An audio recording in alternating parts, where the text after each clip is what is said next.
Let's start with taking a nice, full, soft breath into your belly, letting it out with a big sigh. Very nice. That was almost symphonic. Let's do it again. Big inhale. Beautiful. And just let your eyes close, your face soften. Coming into the awareness of right now. Feeling your breath move in and out, just on its own gently. Knowing that the breath really breathes you. And that each breath is filled with life force, with particles of energy.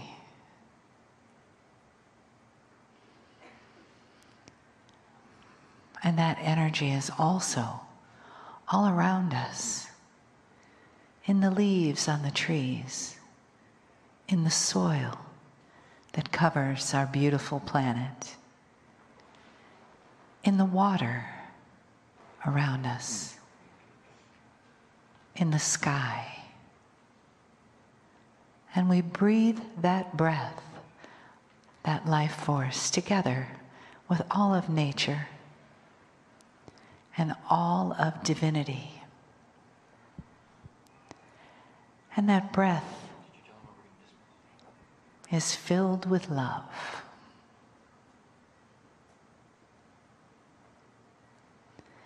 So from this place of gentleness and love, we are in a sanctuary together, in this beautiful family, this day that we've created, each one of us. Our hearts, like beautiful beads on a necklace strung together.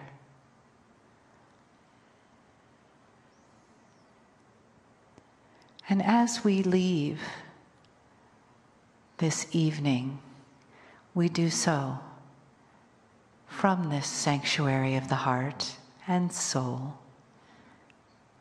We do it in quiet and the peace that we take with us, inside of us, created by the love that we share. The energy of Kryon, the beauty of the day, and the gratitude to all those that have made this day possible, that have made each one of your journeys here into this present moment possible. The magic that's happened, the people, the places. This family of light and the love of Kryon. Greetings, dear ones. I am Kryon of Magnetic Service. It sometimes takes a moment or two for you to move into an area of consciousness that would allow something like this. So many times we have said this, and we say it again: is the man in the chair channeling or just giving his own opinion? Is the process that is claimed to be here actually here? Is there a door that is opened to spirit at the moment or not? And this depends upon many things. And in the past, we have started to discuss these things. We've talked about the human filters. We've talked about Akashic filters. The things that would keep you from recognizing spirit. The things that would keep you from recognizing truth because of what you've learned. knowledge is this way. It has helped you, and sometimes it doesn't. Is this real or not? And so you must discern the process of channeling before you ever even discern the message. You have free choice, dear human, to discern that this is accurate and true or not. It's going to be important that you do that in this particular message.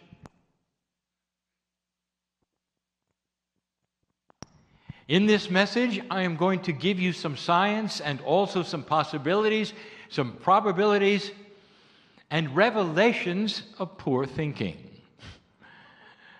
And all of this is a benevolent push for you to know things that are coming, perhaps, or to change the way that you even think. The biggest filter of humanity, the one that keeps you from actual truth, believe it or not, is called knowledge. That which you know is knowledge. That's what you do not know is future knowledge. Now, every single scientist understands the difference. Every single one. For they know what is coming is going to teach them what they don't know yet. Even so, they take what they know or think they know and completely let it temper the experiments of what they don't know. They base the future on what they know, even though they know better. A medical doctor will look in the past, and he'll remember the times when humans would report to the barber shop for healing. And that's when they will be bled. By the way, that's the reason for the barber pole and the red on it. It's tradition. So you go get healed in the barber shop by being bled. This, of course, led many to death because there was no understanding even of germs. Doctors know this. They laugh at this. You've come so far. So they absolutely know that what is coming is going to set everything they know on its ear someday. And yet, they are absolutely and completely closed to what it might be. In fact, the bias is just more of the same. This is how they think. A computer technician thinking about the future and what has happened in the past will extrapolate literally what is going to happen to processing speed and memory capacity in the future. And everything they can dream of that might happen to a computer will be wrong. More memory and faster speed and smaller. Sometimes the head of a pin will be the most amazing thing, like the brain. Like the brain. Well, they missed something. Let me give you a hint of where it's going that they don't know. 50 years from now, there will be computers, and they'll be completely and totally different. You see, instead of changing chips, they're going to have to deal with life. Parts of computing will have to have life, biology in the computer. By the way, that gives a whole new meaning to catching a virus. It's coming. It has to. There will be a combination, literally, of circuitry and life that is grown on a chip that will enhance computing power and memory, and what is being asked for, literally, in a computer will be completely different. What you ask a computer to do today will be laughed at compared to what you ask for it to do in 50 years. But it will be there. You don't know what you don't know. And the knowledge of what you do know then tempers what you will expect. 5 areas I'm going to talk about. I'm going to reveal new information tonight, even about that which is metaphysical in this speech, if you wish, about knowledge. Physicists are among the kinds of science and the scientists who expect change, who know that they don't know everything, are so aware of it. And yet the mistakes they make is to take known physics, that which is absolute, and then apply it to everything they don't know and expect more of the same. I point to the revelation and the discoveries of Vera Rubin. When she found out that the stars that orbit the middle of your galaxy don't behave in a Newtonian or Kepler fashion. Your solar system has objects around the sun, and the way they orbit is very definable by Newtonian and Kepler kinds of physics. The objects that are further away from the sun go slower. The ones closer to the sun go faster. And her discovery about stars orbiting the galaxy was absolutely reversed. The stars that are further away go faster. What she discovered was that all of the stars go the same speed in relationship to the middle. Like they were pasted on a plate, all revolving together like a pizza. They do not follow the rules of the physics that you know. And so rather than physics looking at this saying, there is a new law of physics we don't know about yet, what they did instead was to name it dark matter and called it altered Newtonian physics. That's like saying that when you discovered that the earth was round and you thought it was flat, you called it the altered flat earth principle.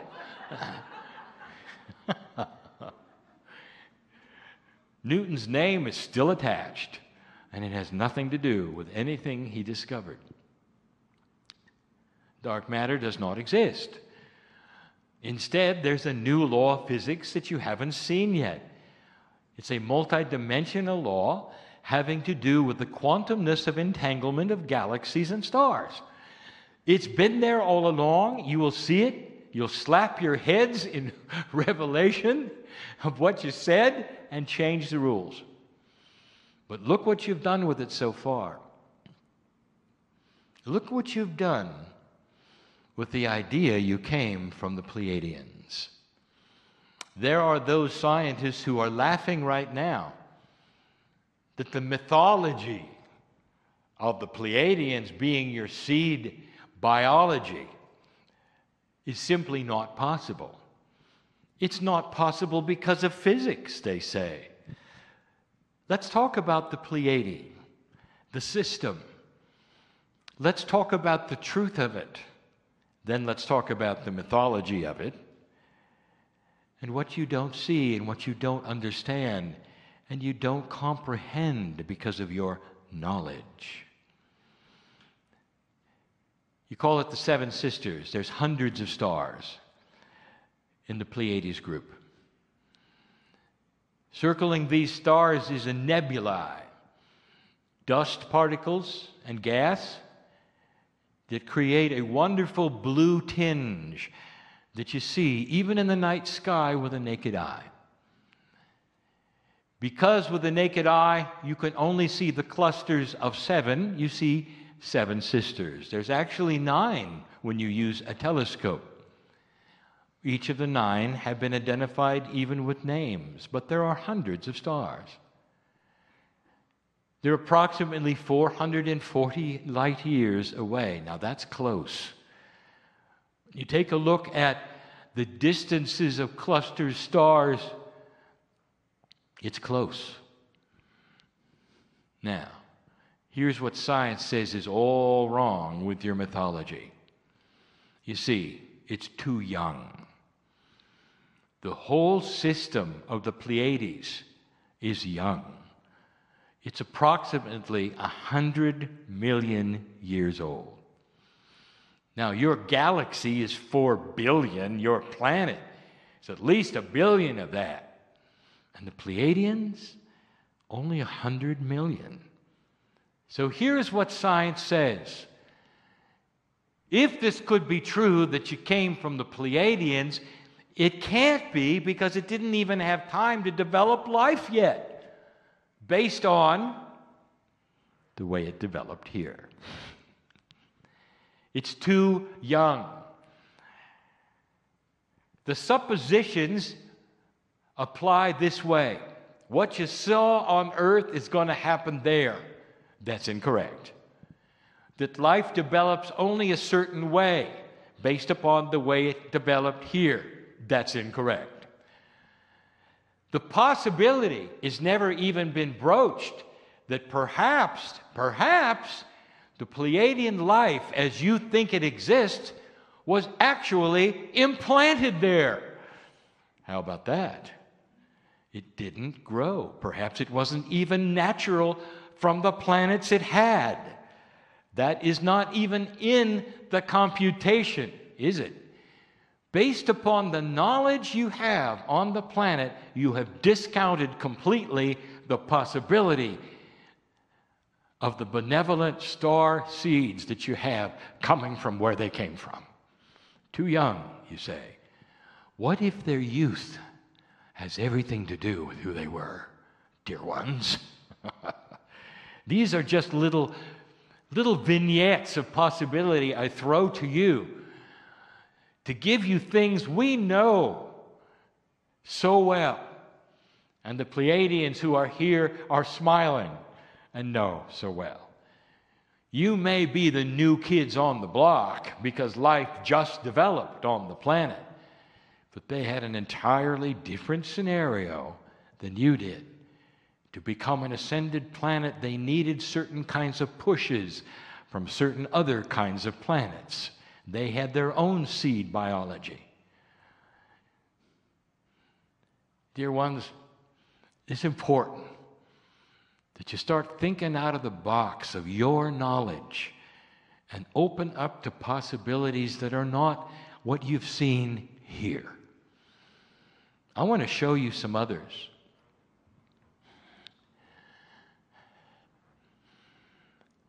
There are several categories that we would like to talk about. And they're not in a specific order except for the last one. So let's talk about medicine.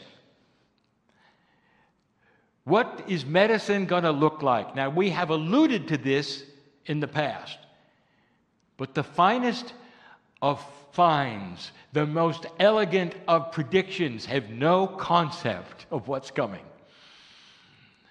What you have today is a reaching out of a limit of chemistry. Now, the body is chemistry, so it makes sense, does it not, to look at the chemistry in the body and emulate it, to find out how it reacts to disease.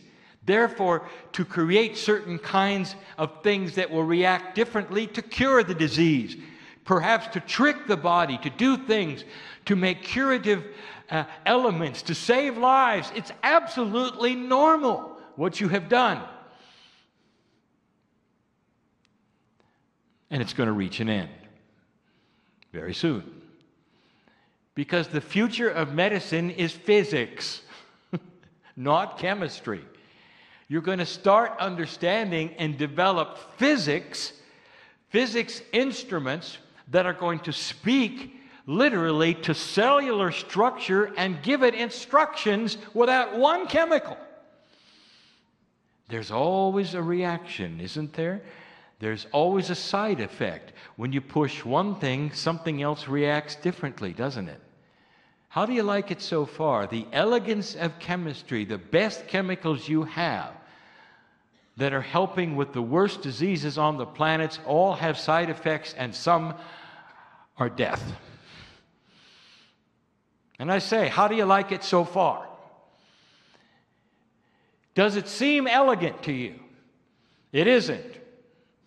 It's just another way of bleeding in the barbershop. And that's what you're going to look at someday, and you're going to slap your heads and say, remember the day when we did it with chemicals.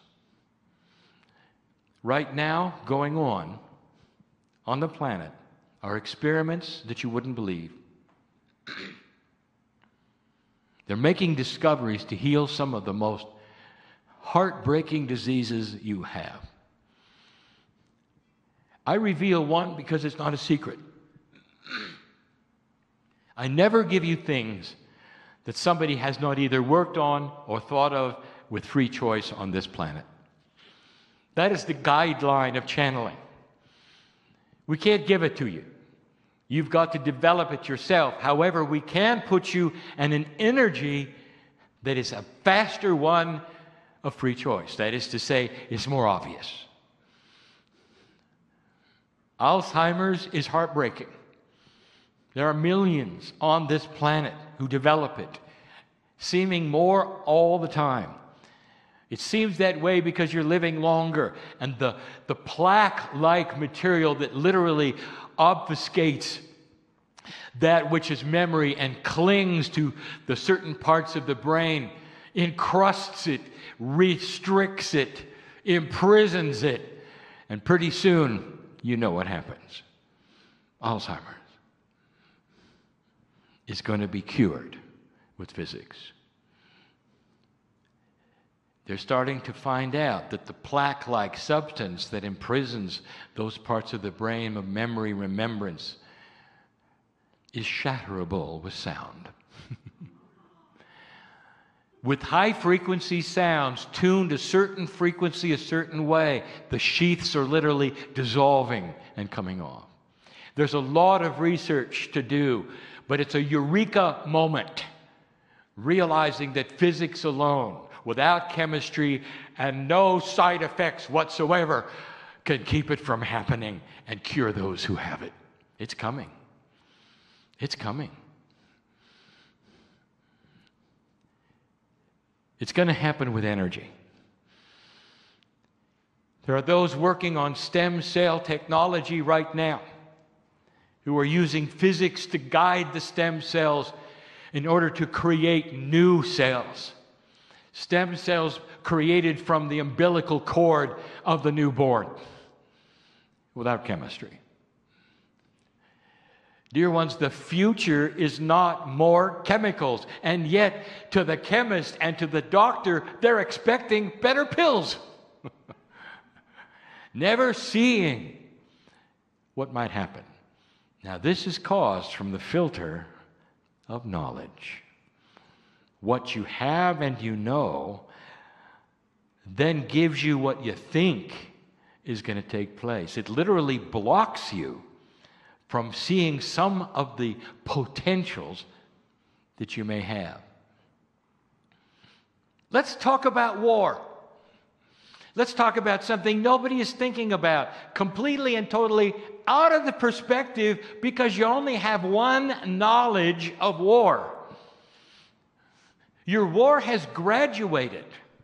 Bigger explosions. Better ways to explode. Higher yields. Weapons that fire faster. That's how it's grown. There hasn't been anything called anti-war, has there? I'm going to tell you something. There is physics that is possible that will create certain kinds of fields. Listen to me. Certain kinds of fields that are multidimensional that will not begin to even touch consciousness or biology. They will be completely blind to these fields because they're isolated and specifically for one purpose, and that is to keep an explosion from happening. Can you imagine putting a field around a building so that no matter what is fired, whether it's a machine gun or a pistol, simply won't work? What about targeting an airplane when it drops a bomb and it won't work? This is physics. You don't believe it? Just wait. As you start to discover that which is multidimensional physics and the ability to control it, you'll even have the ability to create massless objects. By the way, that has another name. You call it anti-gravity. That's wrong. There's no such thing. But there is the ability to control the mass of an object. You understand that's simple physics, don't you? And it's rewritable. Gravity is not caused specifically by mass. It's an attribute of mass, which is rewritable and controllable. Just like you have learned to control certain kinds of physics now that's 3D, you can also control multidimensional physics. Imagine a planet where no matter what you exploded, it wouldn't work anymore. What do you think about that? Do you think that would change politics? It's happening. It's going to happen. It's in the laboratory today. You're broaching the discovery of multidimensional physics, being able to control that which you don't think is controllable. It's going to make such a difference to the human race, such a difference. Health, simple health. Turning to that which is physics for some of the simplest things. New kinds of food, not chemistry, food. Grown with the new kinds of physics. Not genetically altered, not chemically altered, but a benevolent physics that causes a new kind of growth that'll feed the planet in a way it's never been fed before. With foods that is resistant to absolutely everything that you would put in your body, and it would then resist bacteria and disease through physics. Who thought of that? What you're seeing in health, you're seeing based upon the past, not what you don't know. Finally, I want to talk about spirituality. New Ager, I want you to get real with me for a moment. We're heading for an ascended planet. Everything I have told you for 26 years has been about that. Human beings starting to evolve spiritually. The DNA starts to become more efficient.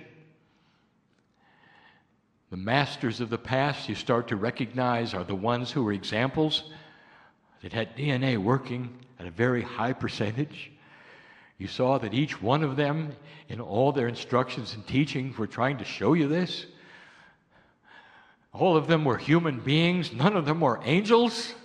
There's a reason for this, so that the human can face off with the human and say, look at me. Look what I can do. And you can too, if you get in touch with that which is inside you, which is the seed of the Creator. And you start to evolve, and you start to have wisdom and knowledge.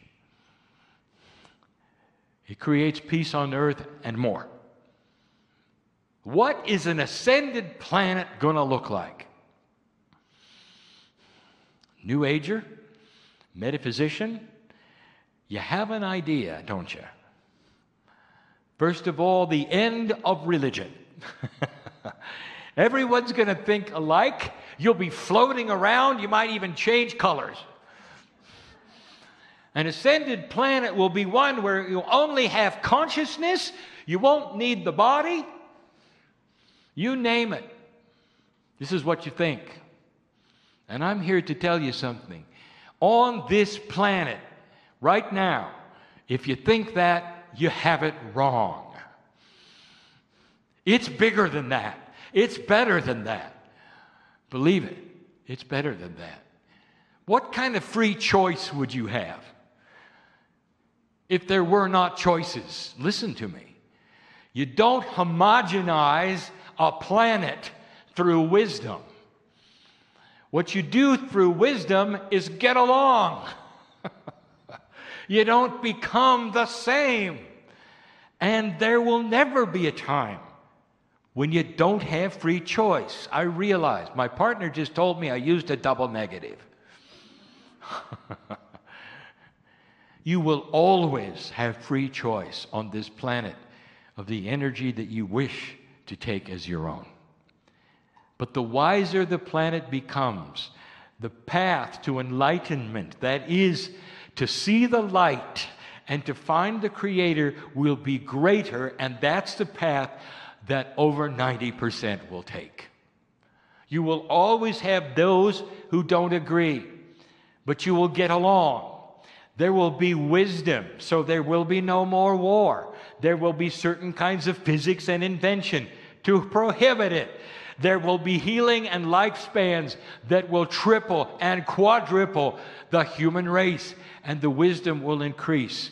You'll get to a place where you look a whole lot like you look now, and you get along. Religion? It will simply get wiser. And what that means is that it will morph. There will be new leaders claiming new kinds of things. They will then become the doctrine. The shift in energy will be obvious, and the doctrine will change accordingly because the leaders will be in touch with God and be believed. Therefore, they will then create new doctrines, which will be those which get along. They'll understand it's okay to embrace every kind of different religion. You can stay in your box and still love someone in another box. Isn't that wisdom? It's different than you thought, isn't it? The Pleiadians had a planet which became so evolved they could control that which was their physical. Physics was controllable by consciousness. This is where it's going. Life force itself could be then restricted to consciousness without a body and through entanglement travel to another place. They're still here. The physics of that requires that you understand it cannot go back to the physical. You must stay in an ageless consciousness state without physicality. I know for some of you, I am talking in riddles. And some of you know exactly where I'm going with this. This can be you too. And it won't be for 1,000,000 years. This happens slowly. It's happened before. You're on the cusp of discovery of how it works. And it won't work through anything you think you know. The knowledge filter, the biggest restriction you have to truth, and it's being broken down, dissolved by old souls like you, thinking beyond the box of the way it used to be or what might happen, sitting there with their arms out, saying to Spirit, bring it on. It doesn't have to be what we think. You're the ones to make the difference on the planet. The last one is important, spirituality. I want you to take the attributes of mastery. I want you to stop being strange. Like a master of the planet, a loving person that people want to be with, because you have the attributes of mastery. You're balanced. If somebody comes to you, you know how to hold them. Hug them, hold their hand, listen to what they have to say. Cry with them if you need to, laugh with them when you need to. That's what the masters of this planet's done. They understand human nature. You're an old soul. You've been there and you've done it. There is no excuse for you not understanding. This is your legacy. This is who you are. I am Kryon in love with humanity. And so it is.